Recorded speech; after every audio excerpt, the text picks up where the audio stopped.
a-t-il une loi sur terre qui oblige les Africains à aimer, on va le dire comme ça, la France? Chengos, d'abord, avant d'y arriver, Oui. je voudrais m'intéresser au contenu du droit de réponse. Parce qu'il faut commencer par là. Lorsqu'on est un ambassadeur d'un supposé grand pays comme la France, je crois qu'on est entouré de services compétents Oui. qui vous apprennent à rédiger un droit de réponse. Il a rédigé un droit de réponse sur la forme et sur le fond. Oui. Sur la forme et sur le fond, on voit qu'en termes de droit de réponse, on a affaire à un charabia. Et venant d'un ambassadeur de France, ça ne me surprend pas. Ils ne sont pas cultivés, ils sont intellectuellement indigents, ils n'ont pas le niveau pour discuter avec le moindre Africain. Pour la simple raison qu'on est dans le contexte que vous venez de présenter. Oui. Mais je vais y revenir. Vous ne pouvez pas. Il n'est pas journaliste, je suppose. Donc il peut se rapprocher des experts journalistes. Il n'en manque pas, je suppose. Ils ont essayé de communication là-bas. C'est ce que je veux dire. Voilà. Donc il devait se rapprocher d'eux. Et je suppose qu'il a fait. S'il a fait, c'est grave. Ça veut dire que la cellule de communication de l'ambassade de France ne vaut rien. S'il n'a pas fait, c'est encore grave. Ça renseigne davantage sur l'individu. Et le connaissant, je ne suis pas surpris. Je ne suis pas surpris. C'est quelqu'un de fondamentalement léger, comme tous les ambassadeurs français. Il est léger. Parce qu'il se croit en territoire français. Il se croit dans un territoire conquis? Non, il se croit dans un sous-département. Dans un sous-département d'outre-mer de la France. Et du coup, dans cet endroit-là, ils sont légers. Ils sont légers, consistants. Mon cher Go, d'abord, vous n'extrayez pas, on n'extrait pas des bouts de phrases d'un ensemble de tests, que ce soit des tests sonores, n'est-ce pas? Vous n'extrayez pas de bouts de phrases et vous les mettez dans un communiqué, vous dites, ça c'est contraire à la déontologie. Ça c'est contraire à la déontologie de votre métier. Oui. Parce que justement, en le faisant, vous violez la déontologie. Vous violez les principes du métier. Vous n'extrayez pas. Vous restituez le contexte, général, du test sonore, vous restituez le contexte. Comme ça, on a le temps de... Vous voyez ce que vous venez de faire. Vous avez montré tout l'élément concernant ce que vous voulez illustrer par rapport, n'est-ce pas, à la sortie de ce qu'on appelle président de la France. Mais ce n'est pas le cas. Il prend des bouts de phrases, il les extrait, n'est-ce pas? Nous l'avons toujours fait sur ce plateau, il les extrait, on peut tolérer ça. Ce qui est grave, c'est qu'il décide, lui, qui n'est pas journaliste, qui n'est pas une instance de régulation dédiée à la question, il décide que ça, ce n'est pas de la déontologie. Et c'est contraire, n'est-ce pas, à ce qu'il appelle quoi? Moi, j'ai le texte ici. Je vais le lire. Ces allégations mensongères inacceptables sont contraires à la déontologie de votre profession et dépassent le cadre de la liberté d'expression dont vous vous prévalez et que votre pays défend activement. Allégations. Il faut démontrer que ce sont des allégations. Et ça ne demande pas trop pour l'ambassadeur qui a une série de communication. Vous prenez une page de plus ou 3 pages de plus, vous mettez en addition, n'est-ce pas? En addition, n'est-ce pas, à votre demande de droit de réponse, pour dire que voici la preuve que ce sont des allégations mensongères. Sauf si vous croyez que la parole de l'ambassadeur de France vaut loi, a de l'autorité. Eh bien, il y a longtemps qu'il se trompe d'endroit. La parole de l'ambassadeur de France pour nous, je dis que je continue par la suite. Donc c'était important de rappeler ça pour dire que déjà par rapport à ça, par rapport même à l'exigence du droit de réponse, c'est léger comme droit de réponse. Pour un pays comme la France, qui se vante d'être un grand pays, on attend mieux que ça d'un ambassadeur qui veut s'adresser, n'est-ce pas, en respectant les règles, n'est-ce pas, à un média à qui il donne des leçons. Ça c'est. Donc il ne faut pas que les gens entendent ça, et d'office, comme c'est l'ambassadeur de France, c'est vrai. C'est vrai parce qu'il a relevé ça, c'est vrai. L'émission durant lesquelles ces propos ont été tenus, mon cher Goss, ceux qui les ont tenus ont des arguments pour démontrer ce qu'ils ont dit. Oui. Parce que nos émissions, en général, sont des endroits où on dit une chose, on démontre la chose. Donc, si il faudrait faire une émission de Montaigne pour que nous démontrons, n'est-ce pas? Nous démontrons pourquoi on a dit ça. On l'a toujours fait, président. Par exemple, en ce qui me concerne, je me reconnais là. C'est moi qui ai dit le premier quand Déby est mort que son assassin s'appelle Macron. Et je répète ça tous les jours. Bon, et l'ambassadeur de France, il est quelle instance judiciaire pour oser m'interpeller sur la question? Il y a une instance judiciaire. Si on m'interpelle dans l'instance judiciaire, je vais démontrer. Je sors les arguments que m'amène à dire depuis des mois que celui qui a tué, c'est Macron et M. Le Drian. Je le dis depuis. Est-ce que je me cache? Bon, alors, l'ambassadeur de France peut ne pas être content de ce que je dis. Mais de là à dire que, bon, à opposer sa parole à la mienne, quand c'est une parole contre la parole d'une autre personne, on est là dans un domaine qui ne relève pas, mon cher Gosse, du droit, oui, ni de la recherche de la vérité, mais d'un trafic d'influence, n'est-ce pas, qui consiste à faire croire que comme je suis ambassadeur, ma parole dépasse celle d'un panéliste. Ces manipulations-là, monsieur l'ambassadeur, on connaît ça. C'est moi qui dis ça tous les jours et j'attends qu'on démontre le contraire. Quand j'ai fini de dire ça, maintenant revenons maintenant. L'élément que vous venez de présenter, mon cher Gosse, ben, c'est du génie ça. Ça situe le cadre dans lequel, n'est-ce pas, ce qu'on peut appeler cette querelle entre nous et monsieur l'ambassadeur de France. Oui. Je l'ai appelé, j'ai dit monsieur l'ambassadeur de France ce matin. Oui. Monsieur l'ambassadeur de France. Wow, ça m'arrive souvent. Donc, le cadre dans lequel, n'est-ce pas, il faut inscrire ce conflit, parce que vous savez ce qu'il y a derrière. Après le droit de réponse, il va aller loin. Je les connais. Il est question d'engager une démarche auprès du CNC pour interdire DBS. Je connais. On est habitué. Ils font ça tous les temps. Mais nous, on les tape toujours. Nous, on les gagne toujours. On les frappe toujours. C'est la France elle-même qui a décidé de devenir notre marchepied elle-même. Tout à l'heure, je vais démontrer en quoi c'est la France elle-même qui a décidé qu'elle n'est pas à notre niveau. Elle n'est pas à notre niveau. Donc, voilà le problème. C'est-à-dire, quel est le cadre dans lequel cette guerre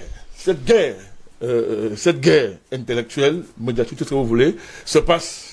C'est dans un cadre où un petit garçon, prétendument président de la France, décide que l'Afrique lui appartient, sans demander à personne, au XXIe siècle. C'est-à-dire, il décide que l'Afrique lui appartient. Vous avez vu la manière dont il a interprété la suspension des RFI de France 24 au Mali. Oui. Il a dit que c'est une atteinte grave à la dignité, à la haute valeur du peuple malien et du Mali. Ce qui suppose quoi? Que pour lui, le Mali n'a pas d'autorité. Il n'y a aucun Malien, aucune autorité malienne qui puisse définir ce qu'on appelle valeur du Mali et du peuple malien. C'est lui qui le fait. Mais il allait plus loin. Il va convoquer, il a donné un ordre à l'Union africaine et à la CEDEAO de faire ce qui va suivre. C'est-à-dire, on connaît la suite, de sanctionner davantage le Mali. Il ne s'est pas arrêté à ça. Il dit qu'il va convoquer le président de la CEDEAO, en l'occurrence, monsieur Nana Akufo-Addo. Voilà, il va le convoquer dès demain, pour qu'il vienne s'expliquer sur le fait que, comme il est président de la CEDEAO, et un pays membre de la CEDEAO ose sanctionner, n'est-ce pas, RFI et France 24. Donc voilà le contexte dans lequel ça se passe. Dans quel monde, dans le monde aujourd'hui, en dehors de l'Afrique et du président français dans son rapport à l'Afrique, on voit ça où? On voit ça où? Et cette sortie de ce petit garçon trahit, mon cher gosse, l'idée même générale que l'État français se fait officiellement de ce qu'on appelle la liberté de la presse et du journalisme. Quelle est l'idée générale qui ressort de ça? Ça veut dire quoi? Ça veut dire quand vous prenez son intervention, sa sortie, et je suis très fier que quelqu'un soit l'ambassadeur d'un pareil monsieur, alors j'y reviendrai, parce que moi, je ne peux pas être ambassadeur, je démissionne de la diplomatie. Si j'ai pour président un type comme ça, je démissionne de la diplomatie. Parce que je suis un homme d'honneur. Pour pas être un homme d'honneur, diplomate de carrière, c'est peut-être dirigé par un type de cette envergure. Cette envergure. Donc, je mets ça de côté. L'idée, c'est quoi? C'est que tout ce que vient de la France, en termes d'information médiatique, en termes de flux médiatique, nous, les Africains, on doit seulement consommer et boire. On n'a pas le droit de remettre ça en cause. Dès qu'on remet en cause, c'est une déclaration de guerre à la France. Voilà le cadre général, n'est-ce pas? Voilà l'idée générale, n'est-ce pas? Qui met en mouvement l'État français dans son rapport à la liberté de la presse et au métier qu'on appelle journalisme. Je tire les conséquences des propos de celui qui est le président de la France et qui est le patron de celui que vous appelez ambassadeur de France au Cameroun. C'est-à-dire, voilà l'idée qui se fait de la presse. C'est-à-dire, en mon vision, interrogez par vos confrères, si on peut les appeler comme ça. Ce ne sont pas des confrères. Voilà, bon. Alors, il dit que le fait que l'État malien ait suspendu RFI, c'est une atteinte grave aux valeurs du peuple malien et à l'État aux valeurs du Mali et du peuple malien. Et qu'en conséquence, donc, il faut une terrible répression qui doit s'abattre sur l'État malien, en termes diplomatiques, donc en termes de sanctions. Et il va donc convoquer la CEDEAO et l'Union africaine. Donc, cette décision, M. Ngos, équivaut donc à une déclaration de guerre qui nécessite des réactions diplomatiques appropriées. Il faut bien comprendre. Voilà ça. Ça trahit un ordre de l'information que je viens de décliner devant vous, à savoir, d'un côté le Nord, la France, docteur, maîtresse, c'est-à-dire magie, c'est-à-dire, comment on dit ça, juge, législateur universel, de ce qu'on appelle le journalisme, méthode de la presse, et d'un côté, des consommateurs qui, quand ils ne consomment pas, on les fouette, on les sanctionne. Ils n'ont pas un mot à dire concernant la qualité de ce qu'ils reçoivent. Parce que quel est le crime de l'État malien? C'est simplement de leur part d'avoir exercé un droit, celui d'apprécier, n'est-ce pas, en tant que victime, en tant que consommateur, en tant que récepteur de flux d'informations, n'est-ce pas, qui viennent des médias officiels français. Oui. L'État malien a seulement exercé le droit de savoir, j'ai le droit de qualifier ça de mauvais, de non conforme. En fait, l'État malien a fait ce que celui que vous appelez l'ambassadeur de France est en train de vous demander de faire ce matin, un droit de réponse, c'est-à-dire qualifier et apprécier notre travail. Bon, lui, il a ce droit. Mais quand l'État malien exerce ce droit, celui qu'on appelle président de France s'exprime dans les termes qu'on vient de voir. Ça se passe de commentaires. À partir de là, à partir de là, ça se passe de commentaires. Et on voit ce qui nous oppose, non seulement à la France, mais à ceux que vous appelez l'ambassadeur. Ce qui nous oppose, ce sont des rapports de guerre. C'est un État colonial qui nous colonise, nous brutalise et nous interdit de parler. Parce que si on parle, on va subir des sanctions de toutes sortes. C'est cela qu'il s'agit. Et on verra si dans ça, ils sont capables de tenir. Deuxième élément, ça c'est le cadre général. À partir de là, on comprend ce qui se passe. Monsieur Ngos, on ne fait pas votre métier en temps de guerre comme on le fait en temps de paix. Du tout. On est d'accord? On ne fait pas votre métier hein, comme on le fait normalement lorsque votre pays est victime d'un impérialisme que vous subissez matin, midi, soir. Le journaliste qui est victime de l'impérialisme, n'est-ce pas, ne peut pas se comporter comme le journalisme d'un pays qui impérialise l'autre. C'est-à-dire que les journalistes français ne peuvent pas se comporter à notre égard comme vous vous comportez à leur égard. Pour la simple raison que, face à l'Allemagne, les médias français se sont comportés comme des Français. Oui. Et les Allemands se comportaient comme les Allemands. Les Allemands. C'était normal pour les Français, qui estimaient que le démon sur la terre, c'est Hitler. Et c'était normal, au nom de la liberté, au nom de la souveraineté française, au nom du droit de la France à exister. Et les Allemands pensaient que la France, c'est un microbe pour l'humanité, c'est une horreur. C'est une erreur de la nature d'exister. Il faut l'effacer de la terre. Voilà ce qui s'est passé. Hein. Donc vous voyez que dans des conditions, dans le contexte précis, quand on met de côté les principes généraux et universels de votre métier, que Troisa connaît très bien, mais quand il s'agit de l'inscrire dans un cadre historique concret, ce n'est pas la même chose. C'est pas la même chose. Et on est désolé de rappeler ça à un ambassadeur. On est désolé de rappeler ça à un ambassadeur. Alors quel est l'état de la presse? Liberté de la presse dans le pays du monsieur qui donne les leçons. On va aller pas à pas. D'abord, vous avez rappelé tout à l'heure la fermeture de RT, Russia Today et de Sputnik. Oui. Pourquoi? Ils faisaient leur travail simplement. Et de manière illégale, l'Union européenne et la France les ont fermés. Ils ont fermé illégalement pour après essayer de régulariser la fermeture. Parce que c'est tellement flagrant qu'ils sont allés après convoquer l'organe de régulation pour le cas français, pour maintenant inventer des motifs de la fermeture, après coup. Dans le cas d'espèce, l'Union européenne a exercé un non-droit, une voie de fait absolue, mon cher Ngos. Le cas de Sputnik. Les gens nous écoutent. Dans le pays de monsieur l'ambassadeur qui nous donne les leçons, comment est-ce que lui, il analyse la concentration des médias dans les mains des milliardaires? C'est ça l'idéal des droits de l'homme? C'est ça l'idéal de la liberté de la presse dans le contexte français, parce que je pense que lui, il est censé avoir lu les humanités de son pays. Ces humanités qui sont la matrice mère de la liberté de la presse, monsieur mon cher Ngos, et des libertés publiques. Oui. Moi, je voudrais savoir, c'est-à-dire, comment peut-on justifier philosophiquement et déontologiquement, n'est-ce pas, le fait que les médias soient concentrés dans les mains des milliardaires, mon cher Ngos?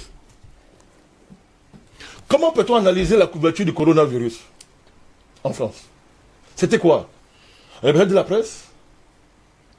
Ou bien on avait fait un enrégimentement, n'est-ce pas? On a enrégimenté la presse. C'est-à-dire qu'on en a fait des bataillons de guerre pour traquer et museler toutes les voix contraires qui, même scientifiquement autorisées, disaient le contraire de la propagande gouvernementale. On l'a vu. Mais c'était quand même le scandale des scandales. De voir comment l'ensemble des médias français, médias d'État et médias non étatiques confondus, ont traité la question du coronavirus, mon cher gosse. Et le sort qui a été réservé aux voix dissidentes, mais ici, il peut lire son droit de réponse. Il peut lire. Quelle élégance de notre part. Il peut lire. Mais en France, ceux qui disaient autre chose que les vérités officielles du coronavirus, on les conduisait dans les asiles psychiatriques. Des professeurs. On les chassait de leur métier. Ils perdaient leur travail. Et ils subissaient alors une violence médiatique jamais vue. C'est-à-dire, on portait tête à lui, jamais vu, mon chien gosse. Mais lui, ici, il a un droit de réponse. Et c'est bien de lui donner le droit de réponse. Pourquoi on montre au monde quel est son niveau, même en termes d'écriture.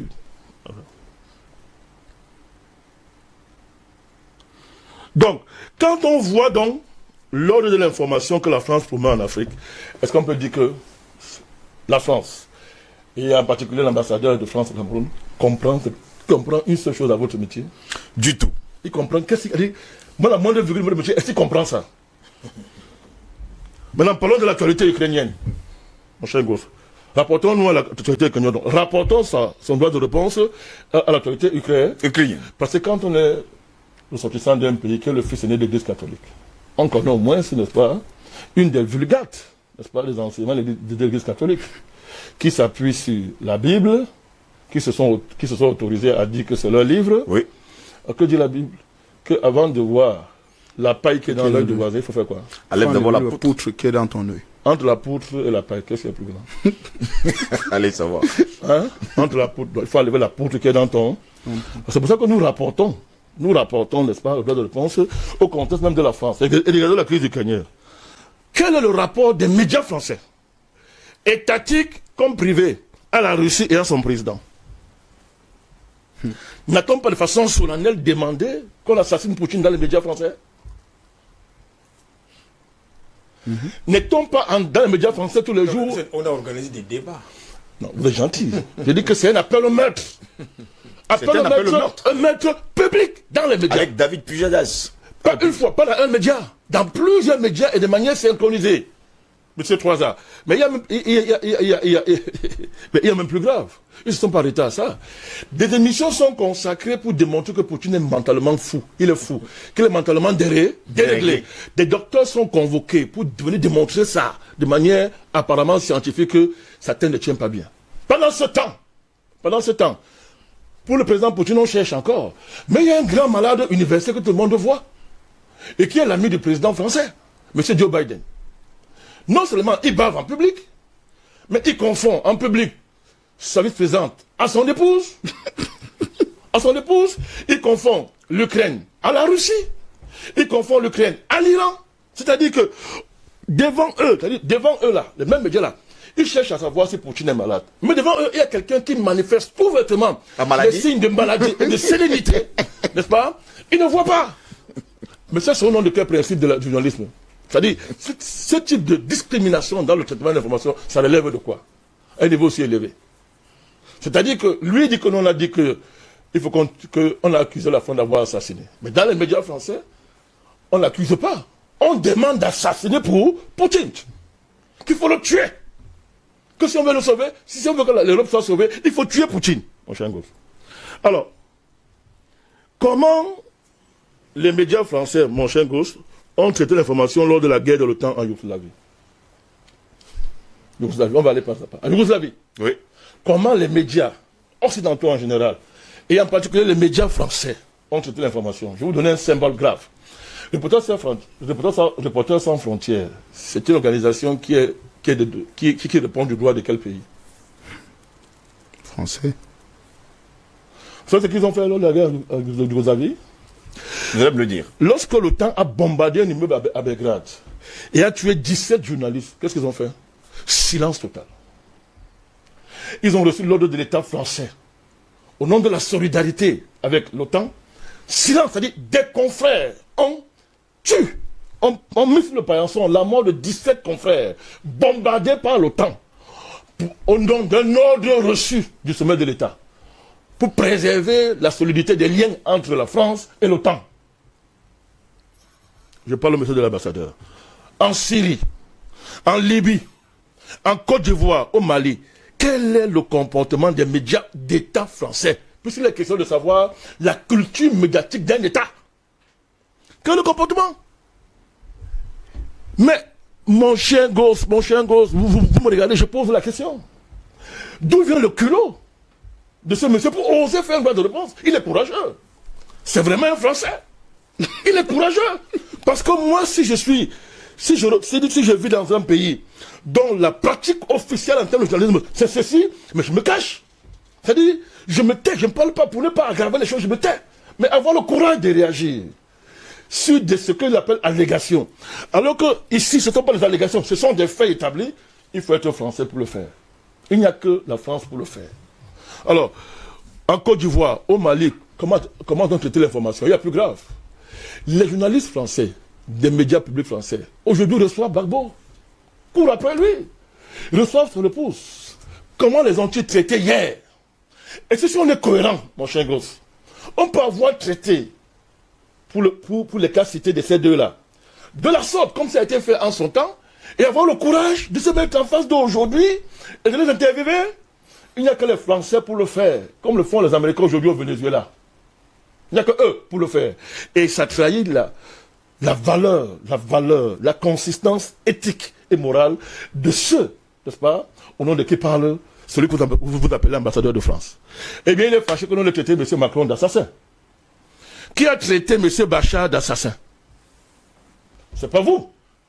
Pas un journaliste. C'est celui qu'on appelle Hollande. Celui appelé Hollande, qui exerce en tant que président de la République. C'est-à-dire, un autre président, il a traité Bachar el-Assad d'assassin de son peuple. Pendant que c'est eux qui bombardaient. Hein. C'est eux qui bombardaient et massacraient la Syrie.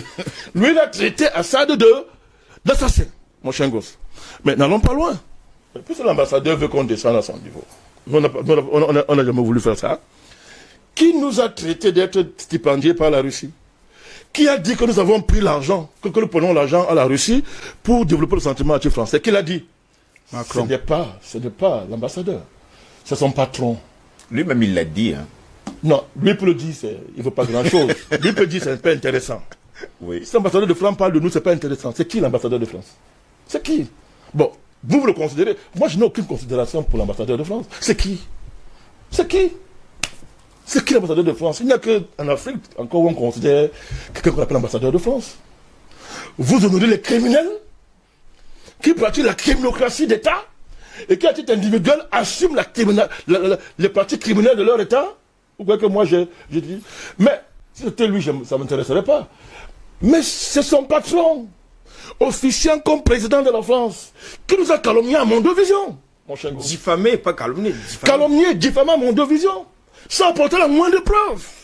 Est-ce qu'il est digne pour un président, soi-disant, de calomnier, entre guillemets, des inférieurs? Puisqu'il est quand même, si on considère la démagogie politique, oui, n'est-ce pas, et la démagogie diplomatique, il est quand même le président de la France, non? Donc, a priori, il est plus important que vous et moi. Oui. Mais comment quelqu'un qui est supérieur peut descendre en chutant de sa hauteur pour venir calomnier, diffamer de vauriens comme nous, en disant que nous prenons de l'argent aux Russes pour attaquer la France? Ça veut dire au moins deux choses. Un, qu'il est plus petit que nous, parce que là il a menti. Et que bon, si lui il est plus petit que nous, qu'en est-il de son ambassadeur? Avons-nous écrit une lettre de réponse à M. Macron? Du tout. Avons-nous envoyé un courrier à M. l'ambassadeur pour dire que voilà le niveau de ton patron? Calomnier les gens, les diffamer à Mondovision, mais il n'est pas le seul. Ça a été repris par les médias officiels français et par un appendice du système médiatique français, Jeune Afrique. Puisque ma photo hier, on a fait une page. Quel honneur, on m'a consacré une page pour dire que je reçois l'image, n'est-ce pas, chez les Russes. Est-ce que mon honneur a été attaqué en ce moment-là, mon chien gosse? Votre honneur a été attaqué? Du tout. Monsieur l'ambassadeur, à qui j'accorde, pour quelques instants, une certaine épaisseur éthique, non, il peut de temps en temps avoir des survivances éthiques dans sa tête, pour se rappeler qu'il ne fait pas autrui que tu ne veux pas qu'on te fasse. As-tu pensé un seul instant à nos familles, à nos enfants, à nos amis?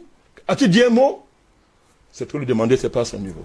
Il prend un droit de réponse, comme ça, parce que quand il est assis dans son bureau, il nous voit assis le matin, il a des maux de tête, et il est malade toute sa journée. Eh bien, on va l'empoisonner la vie jusqu'à son départ. Nous allons l'empoisonner la vie jusqu'à son départ. Parce qu'il va nous voir chaque matin, mon chien gosse.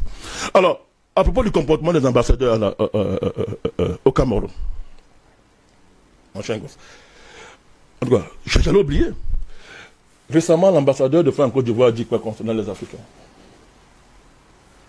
C'est récemment là, en Côte d'Ivoire. C'est acceptable ça? Et sur un plateau de télévision Mais, nationale. mon de vision. C'est la diplomatie? C'est quoi? L'Afrique lui a fait quoi? Il peut avoir des problèmes avec un Africain. Mais de là à généraliser à tout. Qu'est-ce que l'Afrique a fait à cet ambassadeur? Et vous savez pourquoi il s'en est pris aux Africains, non? À cause de notre rapport à la crise malienne, vous vous souvenez? Oui. Il n'acceptait pas que les Africains ne comprennent pas la politique française au Mali. Et du coup, il nous acceptait de quoi? Mais, De corrompus. continuer. Tous les Africains au Mali. J'espère que son collègue Kamouna a vu. Il a certainement apprécié la vidéo. Mais aucun Africain n'a exigé, n'est-ce pas, aux médias ivoiriens en question, et c'était le média officiel, un droit de réponse. Pour chaque Africain était en droit de dire que j'ai un droit de réponse. Donc ça aurait pris 2000 ans sur Terre pour qu'on lise le droit de réponse de chaque Africain tous les jours. Mon chien gosse. Alors, le comportement des ambassadeurs au Cameroun, comme par exemple ce droit de réponse, mon chien gosse, est-ce que la réciprocité est possible en France? Non. Est-ce qu'il est possible pour un ambassadeur africain d'exercer un droit de réponse dans un média français parce qu'il estime que son pays a été calomnié ou diffamé? C'est possible? Non. Du tout. Mais il y a un ambassadeur qui avait oublié ça, africain. Peut-être il l'avait oublié. Il était trop sérieux, il a pris son travail très au sérieux. C'est l'ambassadeur du Mali. Il est allé au Sénat français et au lieu de magnifier la présence française au Mali, il a fait l'erreur, après avoir magnifié, de rappeler quand même qu'il était important qu'on rappelle les militaires français à Londres, parce qu'ils avaient le comportement de voyous au Mali. Vous savez ce qui s'est passé? Vous voulez que je répète ça à mon devoir? Oui, répétez. C'est normal Bon. qu'on le répète aujourd'hui. On l'a chassé, mon chien gosse. On l'a chassé de la France.